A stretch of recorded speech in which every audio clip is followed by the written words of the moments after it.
Okay, we're jumping into the third part of our discussion of the central nervous system, chapter 12 of human anatomy and physiology. Well, we've talked about most of the anatomy of the central nervous system, and so we'll be talking about some higher level brain functions. The reticular formation, I don't know if you remember my mentioning in the previous section, there was some nuclei we discovered as we were looking through transverse sections through parts of the brain stem. Well, there's some nuclei or neurons throughout the brain stem that are collectively known as the reticular formation. They receive all the sensory inputs. Incoming sensory neurons, ascending and incoming sensory neurons have branches or collaterals that synapse in the reticular formation. And the reticular formation has outputs throughout the cortex by way of the thalamus, that all-important intermediary or switchboard editor station, the hypothalamus, the cerebellum, and the spinal cord.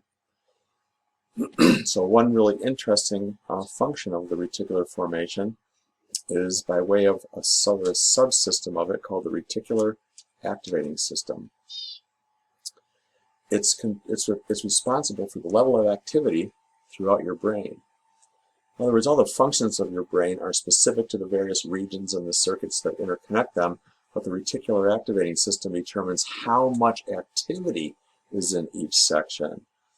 Not what it does, but how much of it does. So it basically determines the degree of alertness based on the amount of sensory inputs. So think of you, if you're tired kind of, and all of a sudden you find yourself in a dark room, in a comfortable position, it's quiet. Pretty soon you may fall right to sleep. Whereas if someone comes in and flicks on the lights, cranks up the music and starts talking to you a mile a minute, or especially if several of your friends come in talking to you all about some exciting event, your level of consciousness is going to change dramatically, and that's the function of the reticular activating system. But also, the reticular formation also deletes incoming information that would normally find its way to the cortex if it's already been reported repetitively for a period of time, for example. So along with the thalamus, it helps filter out unnecessary sensory information. And here's a little cartoon illustrating the reticular activating system receiving collaterals from all the sensory neurons and then routing some commands to all parts of the brain and the cerebrum to control the level of activity in your brain. Electroencephalography is an important clinical diagnostic technique in which we're going to examine or measure the electrical activity in the brain as groups of neurons in one part of the brain may undergo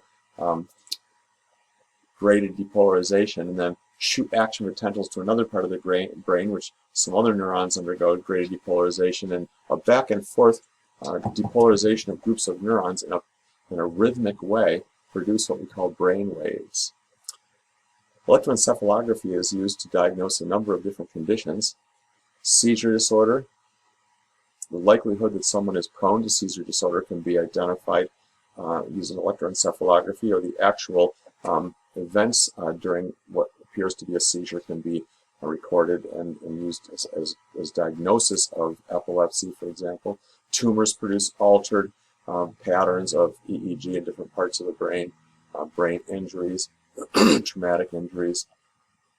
And EEG is also even part of the diagnosis of clinical death. So it's an interesting thing all around. There's a correspondence between things taking place in the brain, the processes taking place in the brain, and the pattern of waveforms that are produced. Here's somebody with a simple sort of experimental collection of electrodes placed on the head in order to record the electrical activity from different perspectives using a voltmeter amplifier system called an Electroencephalograph. So again, the frequency of waveforms produced corresponds to what's going on in the brain. So alpha waves are produced when the eyes are closed and you're awake but relaxed and not really working hard mentally. Beta waves are the predominant form when you're awake and alert and processing. and delta waves are a very low frequency waveform produced during deep sleep, and we'll talk more about sleep. So epileptic seizures are one of the applications of electroencephalography. Absence seizures, or petit mal seizures, are mild seizures that begin in children, and they appear to be in a trance. Their expression kind of goes blank. They seem to be staring off in the distance, and they're not responsive to normal stimuli for a period of time. Grand mal seizures are ones that involve spasmodic rhythmic muscle contraction and relaxation called convulsions. It can be very violent. A person can fall, can be thrashing around, cause injury, traumatic injury to parts of the body. There can be other changes in function, because what's happening is waves of groups of neurons are depolarizing, and waves of depolarization are shooting across sort of random regions of the brain, activating neurons as they go and causing all kinds of inappropriate motor outputs. One use of electroencephalography in the context of epilepsy is to try to pinpoint the origin, the abnormal part of the brain that is the origin of these abnormal patterns or rhythmic discharges of neurons. And there's been a lot of experimentation trying to find ways to ameliorate really, really bad cases where someone may have 100 or more seizures per day, which robs them of any quality of life. And so here's a very dense array of electrodes to try to pinpoint in volume space the precise location of the abnormal tissue. The target would be to, the follow-up would be to potentially remove that part of the brain or damage it so that it would no longer give rise to the abnormal function. But oftentimes, the minute that happens, then a neighboring area starts producing an origin of epilepsy. So it's a tricky thing, but sometimes surgical removal of some abnormal part of the brain can reduce the frequency of seizures and improve the quality of life for patients. Most people with epilepsy can be managed chemically, and so it isn't necessary to go to those kinds of lengths. Here's an electroencephalogram of someone having a petit mal seizure. You can see the normal amplitude or size of these electrical waves, and then you can see them jump up to a much larger amplitude during the actual seizure. So something very abnormal happening in the brain during this time. Grand mal seizures, even more dramatic increase in the amplitude of these waveforms, and again, passing through abnormally through all kinds of regions of the brain, potentially causing convulsions and other changes. The period during which the epileptic seizure is happening is called the ictal period, and the period between seizures is called the interictal period. So even during the interictal period, there may be certain telltale signs within the electroencephalogram that someone is prone to epilepsy, but obviously when we see this pattern, we can recognize the actual seizure for what it is. Consciousness is a state of mind in which there's sensation. You're aware of sensory inputs. You have voluntary control of the movement of your body. There's evidence of higher mental function, and there's activity in all parts of the cerebral cortex, all parts of the cerebrum. So alertness is that conscious state. Drowsiness is a decline in alertness which proceeds to sleep. Stupor is a condition in which someone is not just sleepy, but unable to be roused from that state. If you go over to someone who's undergoing normal sleep, you can typically shake them to wakefulness quite easily. I know there's exceptions, but stupor is a condition in which it would take shouting and just really violent shaking of the body to try to start to get a response from the person. And coma is a state in which the person cannot be aroused to consciousness. Sleep. Sleep is a restorative process that nobody really understands, I don't think, but it's necessary for normal mental health, and so you need a certain amount of sleep in each 24-hour cycle. And it's not just that you need sleep, you need different types of sleep. So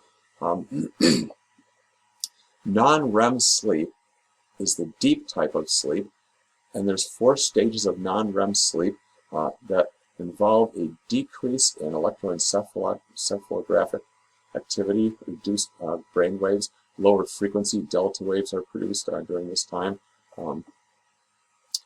The vital signs decline, your body temperature goes down, your heart rate typically drops. Rapid eye movement sleep is a different sort of thing altogether. If you transition from non-REM sleep to REM sleep, you'll notice that there's reappearance of alpha waves, increase in metabolism in the brain, increase in blood pressure and body temperature, and respiration rate and heart rate. Eye movement. The corneas are not symmetrical, they're not spherical relative to the rest of your eyeball, and so you always, if you move your eyes while the eyes are closed, you can see the corneas moving around, so people with rapid eye movement sleep is readily apparent. Skeletal paralysis. You ever had that feeling when you're dreaming? Something that happens during REM sleep, that you are trying to run but you just can't move. You're like in quicksand or something. It's sort of a reflection of the fact that your motor cortex is kind of shut off from your brain function during this time, so that you don't act out the things that you're imagining in your dream states. Some people do engage in sleepwalking, and that's the condition in which they have an abnormal state in which the skeletal muscles, the motor cortex is not shut off from the rest of brain function during sleep.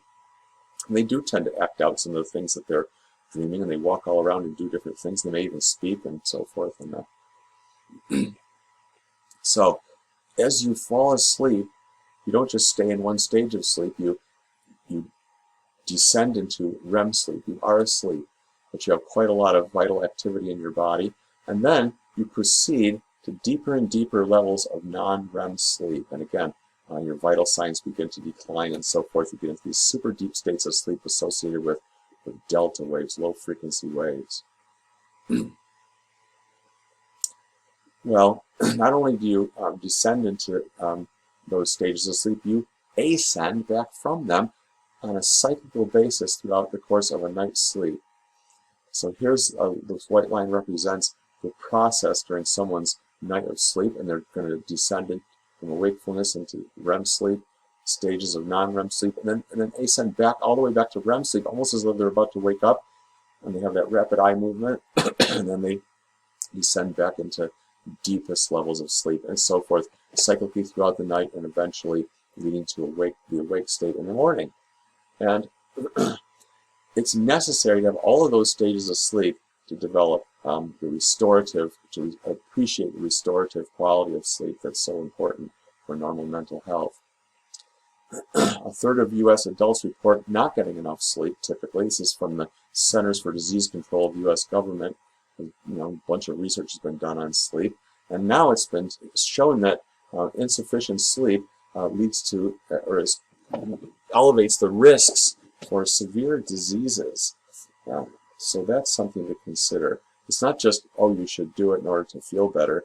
You should definitely get enough sleep, and I'm feeling a little guilty right now as I say that. There's a really good interview with a sleep scientist. He was interviewed by a radio host on a California radio station, and then interviewed also by Terry Gross from National Public Radio.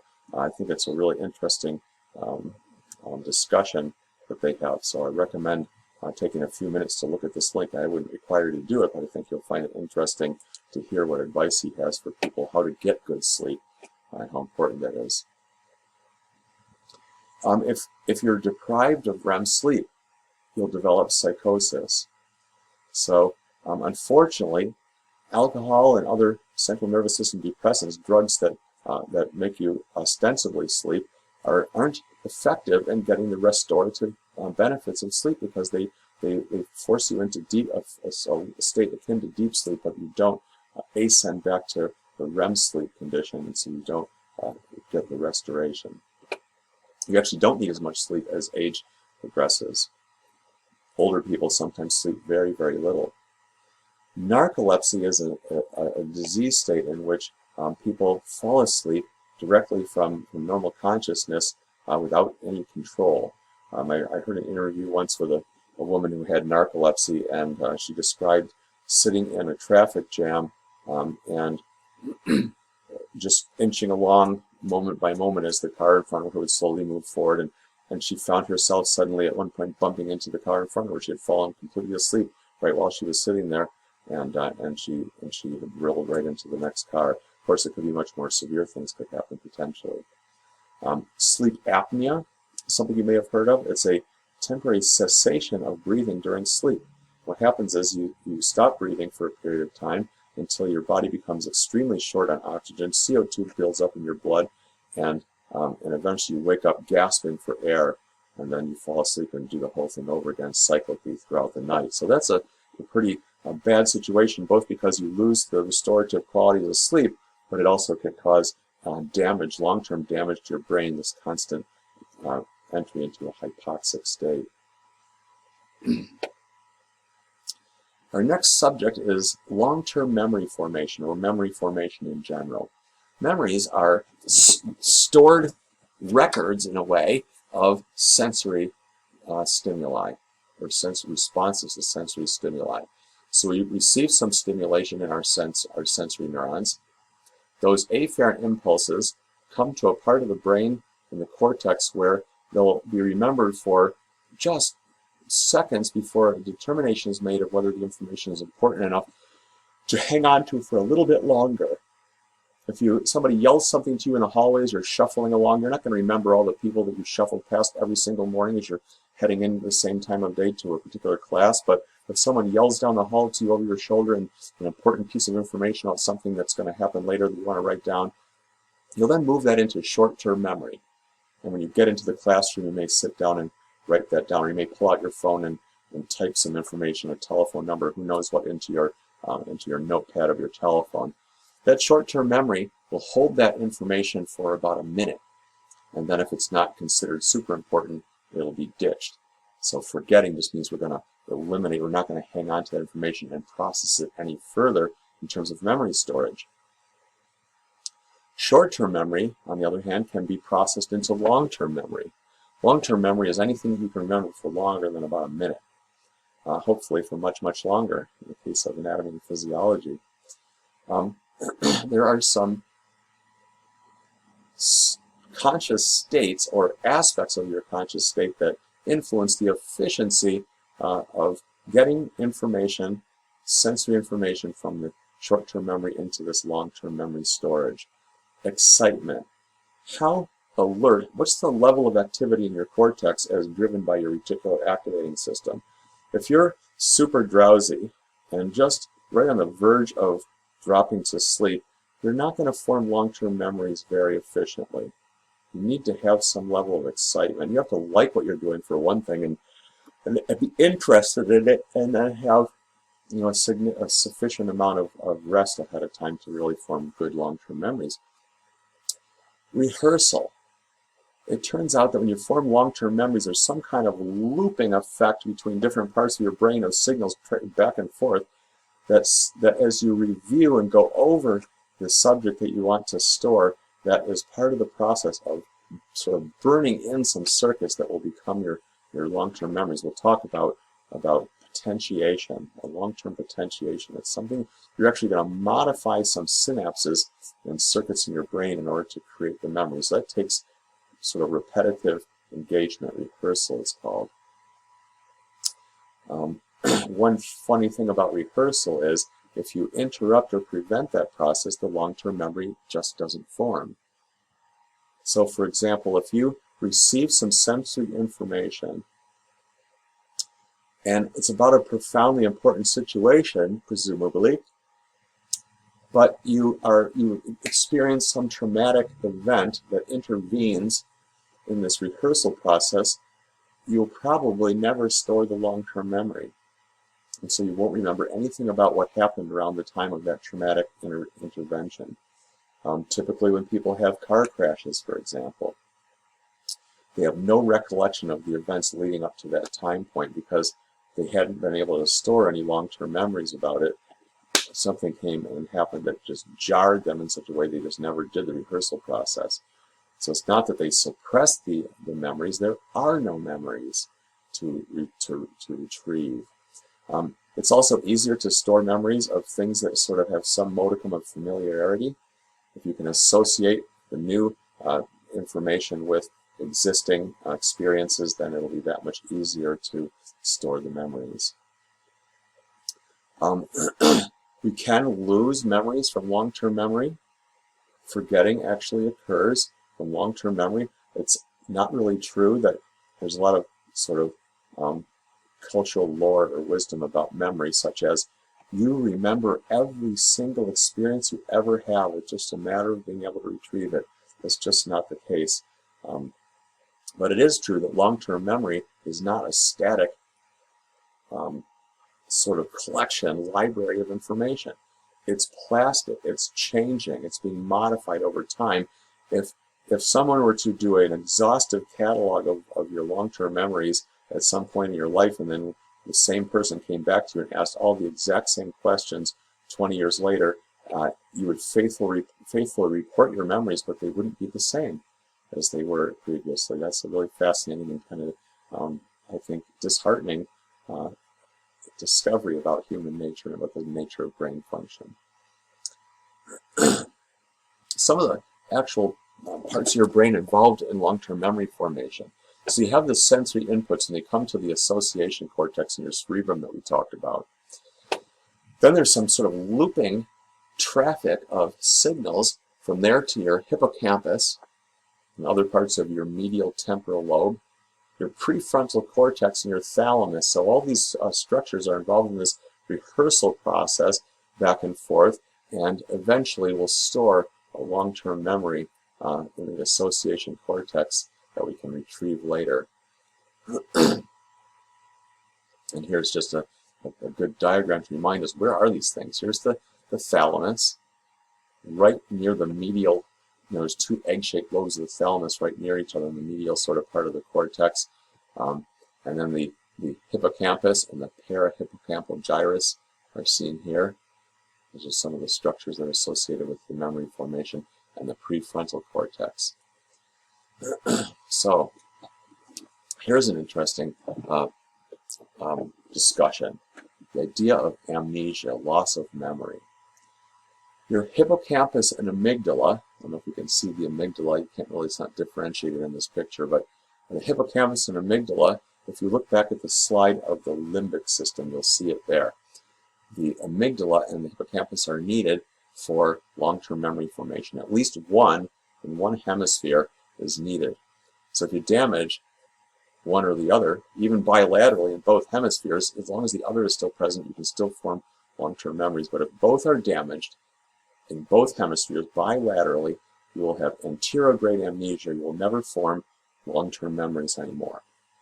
That means you can only remember things for around 60 seconds before those memories are lost, and you keep acquiring new short-term memories, but you can't transfer anything to long-term memory. I'll refer you to a documentary text called Permanent Present Tense, a book written by a scientist who studied a man over the course of around 30 years of her career who had anterograde amnesia brought on by radical surgery done to try to treat an extreme case of epilepsy that he had. And they accidentally rendered him unable to form long-term memories, and some just fascinating discoveries about how memories are formed and so forth ensued. And studies from Henry Molaison and a couple of other patients that had a similar kind of condition is the origin of pretty much everything we know that we just talked about in terms of long-term memory formation. You can also have retrograde amnesia. Sorry, where can I put myself? You can damage the parts of the brain where the memories are stored, and then you won't have memories to retrieve. That's called retrograde amnesia. You may not remember anything about your past or who you are. That's a favorite sort of scheme of Hollywood movies, right? Somebody just wakes up and finds themselves in some strange situation. They don't know who they are or anything about their past. But that this can actually happen, although it's unlikely that the person would then slowly begin to develop a clear, crystal clear recollection of all of those unknowns over the course of time thereafter. There is actually, speaking of Hollywood, there's actually an interesting movie about this anterograde amnesia, in which there's a fellow who does wake up he has retrograde amnesia, but he also has anterograde amnesia. So he doesn't know who he is, he doesn't know how he got to be where he is, and he finds out that there are a lot of people interested in tracking him down, and so he has to figure it all out using only 60-second memory intervals. So it's a pretty interesting movie, and I cannot think of a name right now. I've been stalling trying to do so. I'll send you a note. There are physical changes. How do memories form? It's not a magic thing. There's not some ethereal sort of magic about memories or these hovering kind of glacial-looking visages in your brain. They're physical changes in your brain that take place during memory formation. It's known that the gene expression changes in certain parts of your brain with memory formation. Dendritic spines change in shape and arrangement during memory formation. New proteins are secreted at sites or produced at sites of long-term memory formation. The synapse is involved. Let's look down here. There's changes in the sensitivity of synapses that take place probably based on changes in the axon terminals themselves in the brain. Also, new neurons are actually formed. Now, the party line for many years was that there's no new neurons formed in your brain once the brain reaches maturity. Well, it turns out that some new neurons do form in the hippocampus during memory formation. Long-term potentiation refers to an increase in sensitivity of synapses that are used in rapid succession, so that rehearsal process is involved probably in forming a circuit with more sensitive synapses that can more easily be activated. How does that happen? Well, certain glutamatergic neurons, meaning neurons that use glutamate as their neurotransmitter, the postsynaptic neurons have an extra receptor type. Not only do they have glutamate receptors that can depolarize the postsynaptic neuron in order to signal through that synapse to the next part of the circuit, but there are NMDA receptors, a different type of glutamate receptors that's actually a calcium channel, so that these cells also experience an increase in intracellular calcium, including in places in the hippocampus during memory formation, and that calcium entering the cytoplasm triggers some changes in the cells. The cells begin to place more of the signaling glutamate receptors on their surface, the postsynaptic neuron, permanently. So now it's got more channels that can open and respond more quickly to depolarization by glutamate. Also, somehow the postsynaptic neuron can talk to the presynaptic neuron, causing it to forever after release more glutamate when it has action potentials. So more neurotransmitter is going to come out, more receptors are present for it to bind to, and we have a potentiation, an increase in activity at that synapse when it's triggered. Just a quick look at some possible reasons that long-term memories actually can occur, the basis. All the memories we've been talking about are called declarative or fact memories. They're based on sensory inputs. There's another kind of memory that we can't spend much time on, but just the idea of skill memory. Motor patterns. If you learn a particular motor skill, what's happening is as you practice it and rehearse it, you get better and better at it. What's happening is you're storing a pattern, a sort of motor plan in your premotor cortex that you can refer back to and not have to redevelop every single time. So if you learn to play that musical instrument, those patterns of muscular movements that allow you to do so are stored here in the premotor cortex, or athletic skills that you may learn. And they involve very different sets of or parts of the brain in the formation of those memories. But the storage, again, is in the premotor cortex. The brain and spinal cord are covered by 3 layers of connective tissue, protected by 3 layers of connective tissue. The outermost of these layers is continuous with the periosteum of the cranial bones. It's called the dura mater, or strong or tough mother in Latin. It's a very tough, fibrous connective tissue membrane that actually invests down into the space between the hemispheres of the cerebellum. Underneath that is another separate connective tissue layer called the arachnoid. And the arachnoid has all these little fibrous processes descending to the next deepest layer that look like little spider legs, and probably hence its name as the arachnoid or arachnoid mater. And under the arachnoid is a space filled with cerebrospinal fluid, the so-called subarachnoid space that surrounds the entire brain and the spinal cord. And then finally the pia mater, a very fine layer of connective tissue that follows every contour of the cerebrum, follows every gyrus and sulcus. The pia mater, the gentle mother. If we look at the longitudinal fissure, the sort of gap between the hemispheres of your cerebrum, the arachnoid and dura mater form a membrane in there called the falx cerebri. So that's a meningeal membrane. Meninges also form a membrane, a horizontal similar membrane between the cerebellum down here and the cerebrum up here called the tentorium cerebelli. So it's two kind of membranes that form separating different parts of the brain of the meninges. Meningitis is an inflammation of the meninges. If bacteria get into those connective tissue layers, some inflammation may ensue. Or viruses, there's viruses that can penetrate through the blood-brain barrier and get in there. Now you've got meningitis. Bacterial meningitis is a very ominous condition indeed and can lead to death in a relatively short time. Virally based meningitis often proceeds to encephalitis. They actually have an infection of the actual nervous tissue, and so that can be a destructive process that can lead to permanent debility, but often it's not the case. West Nile virus you may have heard of if you live in this part of the country or grew up in this part of the country. It's an encephalitis virus transmitted by birds and then by mosquitoes from birds to people. So if you want to find out what's going on with respect to meningitis and encephalitis, we may take a sample of cerebrospinal fluid and analyze it for pathogens. All right, one more section. So join me for part 4, and we'll wrap up our discussion of the central nervous system. We'll go down and take a look at not just the brain, but now we'll look at the spinal cord and some of the spinal nerves, how they're attached to the spinal cord.